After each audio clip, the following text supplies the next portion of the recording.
Dear students, खनिज तथा अयस्क की आज की श्रृंखला में टॉपिक है एक्सट्रैक्शन ऑफ मेटल्स अर्थात धातु का निष्कर्षण। तो धातु का निष्कर्षण क्या है? सांद्रित अयस्क से धातु प्राप्त करने की संपूर्ण क्रियाविधि को धातु का निष्कर्षण कहते हैं। अर्थात जब हम किसी सांद्रित अयस्क से धातु का निष्कर्षण करते हैं, धातु प्राप्त करते हैं, तो ये जो पूरी प्रोसेस है, ये जो पूरी क्रियाविधि है, ये कहलाती है धातु का निष्कर्षण। क्योंकि अयस्क के किसी अयस्क में सांद्रण के पश्चात भी कई अशुद्धियां उपस्थित रहती हैं और ये जो अशुद्धियां हैं उस सांद्रित अयस्क की प्रकृति पर निर्भर करती हैं।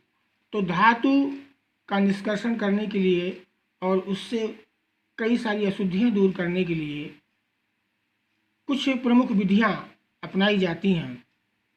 धातु के निष्कर्षण की कुछ प्रमुख विधियां अपनाई जाती हैं। इनमें से कुछ प्रमुख विधियां हैं, जैसे सबसे पहली है भर्जन, जिसे हम रोस्टिंग कहते हैं। दूसरी है निस्तापन, जिसे हम कैल्सिनेशन कहते हैं। इसके अलावा प्रगलन और अपचयन आदि कई सारी विधियां इसमें धातु के निष्कर्षण के लिए अपनाई जाती हैं। लेकिन यहाँ पर हम मुख्य रूप से दो ही विधियों का अध्ययन करेंगे, क्योंकि अगर एग्जामिनेशन के अकॉर्डिंग अगर हम देखें तो एक आध बार भर्जन तथा निस्तापन शॉर्ट नोट के रूप में पूछ ली जाती हैं कि भर्जन तथा निस्तापन क्या है। तो इसलिए हमने आवश्यकता समझी और ये दोनों जो है विधियां हमने यहाँ पर ली हुई हैं। तो सबसे पहले हम बात करेंगे भर्जन कि भर्जन क्या है, रोस्टिंग क्या है। तो भर्जन जो क्रिया विधि होती है धातु के निष्कर्षण की, इस विधि में अयस्क को अकेले या कुछ अन्य पदार्थों के साथ मिला करके वायु की निश्चित मात्रा में, और ये भी ध्यान रखना है कि बिना पिघलाए गर्म किया जाता है। यानी इस क्रिया विधि में सांद्रित अयस्क को अकेले या अन्य धातुओं के साथ, अन्य पदार्थों के साथ वायु की नियंत्रित मात्रा में बिना पिघलाए गर्म किया जाता है। यह क्रिया जो विधि होती है, यानी भर्जन जो क्रिया विधि होती है, मुख्य रूप से सल्फाइड अयस्कों के लिए प्रयुक्त की जाती है। इस क्रिया विधि में अयस्क आंशिक अथवा पूर्ण रूप से ऑक्सीकृत हो जाता है, जिससे अयस्क में उपस्थित जो सल्फर तथा आर्सेनिक जैसी अशुद्धियां होती हैं वो दूर हो जाती हैं। और ये भी आपको नोट करना है कि ये जो भर्जन की जो पूरी प्रोसेस है, ये जो भर्जन की पूरी प्रोसेस है, जो क्रिया विधि है, ये परावर्तनी भट्ठी में होती है। तो उदाहरण के रूप में हम देखेंगे, जैसे कॉपर पायराइट। कॉपर पायराइट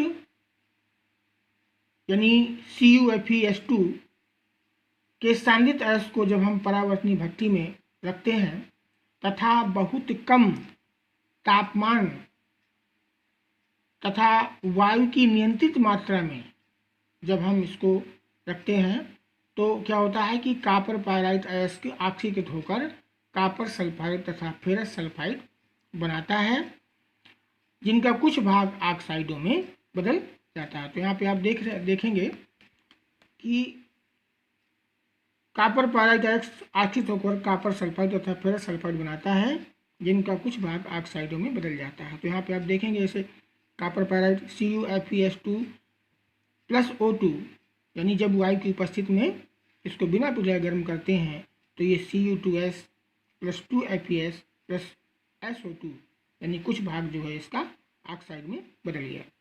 इसी तरह 2Cu2S प्लस 3O2 बराबर 2Cu2O प्लस 2SO2। इसी तरह 2FeS प्लस 3O2 बराबर 2FeO प्लस 2SO2। यहाँ पे आप देख रहे हैं कि इनमें कुछ भाग जो है ऑक्साइडों के रूप में परिवर्तित हो जाता है। इसके अतिरिक्त अयस्क में उपस्थित सल्फर तथा आर्सेनिक की जो अशुद्धियाँ होती हैं वो वाष्पशील ऑक्साइडों के रूप में वायु के साथ बाहर निकल जाती हैं। तो यहाँ पे हम देखेंगे कि सल्फर जब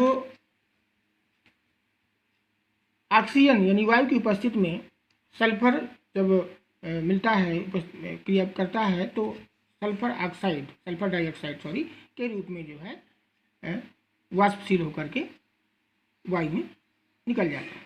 इसी तरह आर्सेनिक भी वाष्पशील होकर के ऑक्साइड के रूप में बाहर निकल जाता है। तो ये पूरी प्रोसेस कहलाती है भर्जन। तो भर्जन की प्रोसेस आपको ध्यान रखना है। और इसके बाद अगली जो हमारी प्रोसेस है वो है निस्तापन। धातु के निष्कर्षण की जो अगली विधि है वो है निस्तापन यानी कैल्सिनेशन। इस प्रोसेस में क्या होता है, ये जो प्रोसेस होती है इसमें जो सांद्रित अयस्क होता है तो उसे उसके गलनांक के नीचे तथा उस ताप तक गर्म करते हैं जिससे इसमें उपस्थित नमी, हाइड्रोजन, जल तथा अन्य वाष्पशील पदार्थ बाहर निकल जाते हैं। लेकिन एक चीज़ ध्यान रखते हैं कि अयस्क को पिघलने नहीं दिया जाता है। इसे हम गलनांक के नीचे उस ताप तक गर्म करते हैं जिसमें हाइड्रोजन, नमी, जल तथा अन्य वाष्पशील पदार्थ तो बाहर निकल जाएं, लेकिन ये ध्यान रखना है कि अयस्क को पिघलने नहीं दिया जाता है।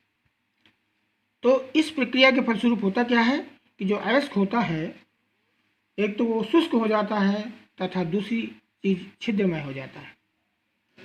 और इस विधि से प्रायः कार्बोनेट, ऑक्साइड तथा हाइड्राइड अयस्कों का निस्तापन किया जाता है। तो उदाहरण के रूप में जैसे हम देखेंगे कि बॉक्साइट Al2O3 इंटू 2H2O, जब इसका हम निस्तापन करते हैं, बॉक्साइट का निस्तापन करते हैं, तो उसमें उपस्थित हाइड्रोजन जल वाष्पित होकर बाहर निकल जाता है। जैसे यहाँ पे देख रहे हैं Al2O3 इंटू 2H2O, तो यहाँ पे जब इसको हम इसके गलनांक तक नीचे ताप तक गर्म करेंगे तो Al2O3 और उससे जो है H2O यानी ये जल और ये हाइड्रेशन के द्वारा जो है जल बाहर निकल जाता है। अगली जो हमारी विधि है वो है प्रगलन।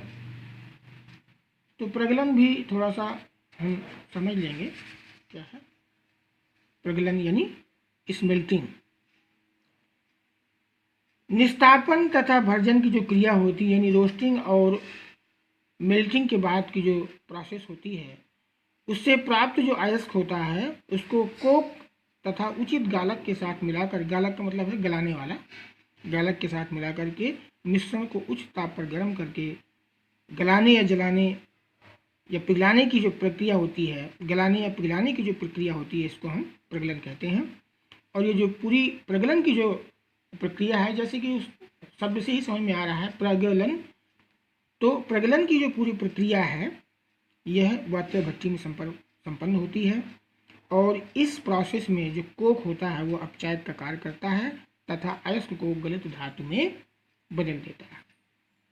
तो इसका उदाहरण जैसे हम देखेंगे, हेमेटाइट को जब हम आयरन से प्राप्त करते हैं तो हम यानी हेमेटाइट से जब हम आयरन प्राप्त करते हैं तो हम देखते हैं कि Fe2O3 प्लस 3C बराबर 2Fe plus 3CO, Fe2O3 plus 3CO बराबर 2Fe प्लस 3CO2। तो इस तरह से ये तीन विधियाँ हमने दो की बजाय तीन ले ली हैं, लेकिन मुख्य रूप से हम देखेंगे तो इसमें जो भर्जन और निस्तापन की जो प्रोसेस हैं दोनों महत्वपूर्ण हैं। तो इन्हें जो है आप नोट भी कर लेंगे और थोड़ा समझ भी लेंगे। बाकी आप सभी लोग पढ़े लिखे, सब लोग होशियार हैं, पढ़ते लिखते रहते हैं और घर में अध्ययन भी करते हैं। तो शेष उसके बाद हम जो भी इस श्रृंखला में अगला वीडियो होगा चर्चा करेंगे। Okay, thank you.